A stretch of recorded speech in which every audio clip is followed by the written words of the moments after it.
Indian railway ऐसे लोगों के हाथ में चला गया है जो इसे केवल डुबा के बर्बाद करेंगे। तुम लोग इंडियन रेल में बैठना है तो हेलमेट पहन के बैठ, सर सुरक्षित रहना चाहिए। अभी एक तो घटना हुआ था, अगला इंजन वाला ब्रेक मार दिया, पिछला ब्रेक नहीं मारा। तो खुद देखिए, एक इंसान का एज होगा कम से कम 72-73 साल, यूरिन का पाइप लगा हुआ, उनका सीट कहाँ दिया था ऊपर। तुम उम्र काहे भरवाता है? जानते हो इसके पीछे क्या खेल चलता है?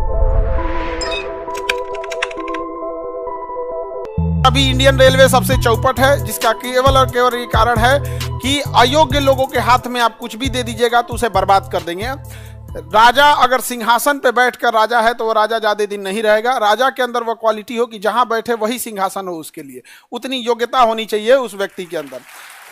तो इंडियन रेलवे ऐसे लोगों के हाथ में चला गया है जो इसे केवल डुबा के बर्बाद करेंगे, दूसरा कोई काम नहीं कर सकते हैं इंडियन रेलवे का।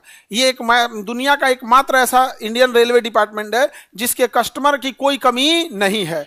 यहाँ बहुत सारे लोग हैं, 1 महीना पहले टिकट बुक करने वाले हैं, वेटिंग लिस्ट है, सब चीजें, एसी का एसी फर्स्ट क्लास बुक है, सेकंड एसी है, थर्ड एसी बुक है, स्लीपर पूरा बुक है, उसमें से वेटिंग चल रहा है। जनरल में 75 सीट है, 400 पहुंचा के जा रहा है, बाथरूम में 14 आदमी घुसल है, बाहर लटक के जा रहा है, ट्रेन के ऊपर बैठल है, अंदर समोसा बेच रहा है, चाय बेच रहा है, ये पावर बैंक बेच रहा है, चार्जर बेच रहा है, पानी बोतल बेच रहा है, बाहर प्रचार करने वाला साटे हैं सर, बाबा रहमानी प्रेम बिछड़ने नहीं देंगे आपका वो पूरा पूरा लिख के टंगले हैं जिसका कोई हद नहीं।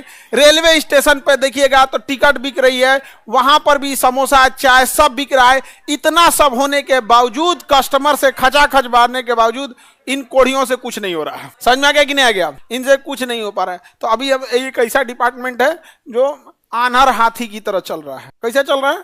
आनहर हाथी चलेगा नहीं केकरा नाच देगा किसी को कोई ठीक नहीं। अभी वैकेंसी भी आई है रेलवे लेवल 1 में। अब कहा गया था 2 साल पहले 5 साल पहले कि आईटीआई वाले ही लेवल 1 में भरेंगे। लाखों बच्चों ने आईटीआई कर दिया, आईटीआई कॉलेज खुल गए। अब ये तो मिली भगत हो सकती है कि आईटीआई कराएंगे हम लोग, खूब पैसा कमाना तुम लोग, अब बाद में कह रहा है कि आईटीआई नहीं लागू होगा। अब इतनी कम वैकेंसी है, आप जब बोले थे आईटीआई के लिए तो एक उनके साथ भी ना इंसाफी होगा और सब में थोप देंगे तो वो भी है। तो भाई एक टेक्निकल वैकेंसी अलग निकाल दीजिए, लेवल 1 का 50,000 उसको दे दीजिए, और एक नॉन टेक्निकल वैकेंसी अलग निकाल दीजिए लेवल 1 का, वो बिना आईटीआई वालों को दे दीजिए, क्या जाता है। लेकिन नहीं, हम तो वैकेंसी कम निकालेंगे, डेली ट्रेन उलाटेंगे, समझे। अब तुम लोग इंडियन रेल में बैठना है तो हेलमेट पहन के बैठना, समझ में आ गया कि नहीं आ गया? ट्रेन में बैठना तो क्या पहन के बैठना है? हेलमेट। सर सुरक्षित रहना चाहिए, बहुत इसकी सुरक्षा जरूरी है। हाँ ट्रेन में जी कब उलट जाएगी तुम्हें पता है? किसी दिन देखना ना, अचानक खबर आएगा प्लेटफॉर्म नंबर 3 पे खड़ी ट्रेन अचानक अपने से उलट गई, उलट जाएगी, कोई ठीक नहीं इसका। अभी एक तो घटना हुआ था, 2 इंजन को एक साथ खींच रहा था, अगला इंजन ब्रेक मार दिया, पिछला ब्रेक नहीं मार रहा है। कह रहा है कि भाई तुम ब्रेक मार, दोनों एक ही से कनेक्ट रहता है, तो माल फंक्शनिंग हो जाता है, गड़बड़ होता है। तुम फ्लाइट में टिकट लोगे ना, तुम फ्लाइट में टिकट तुम डिसाइड करोगे कि कौन सा सीट तुम्हें चाहिए, पहले डिसाइड कर लो, बुक होते जाएगा। लेकिन रेलवे में ऐसा नहीं है, रेलवे में ऐसा नहीं है, वो डिसाइड करेगा।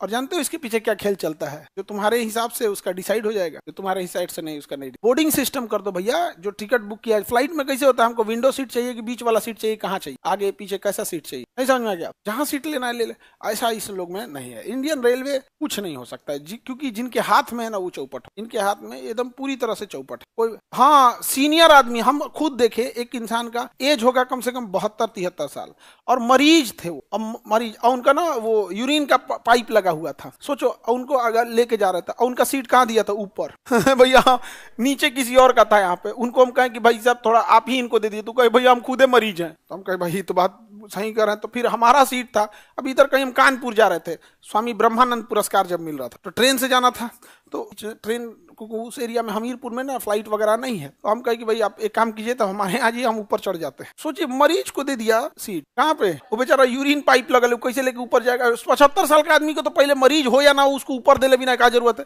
तुम उम्र काहे भरवाता है, इसीलिए ना लेता है। वो रेलवे का कोई कुछ नहीं था यहाँ पर। इस पे एक बार यमराज की दया दृष्टि है गई है इसके ऊपर, डेली गिर रही है ट्रेन।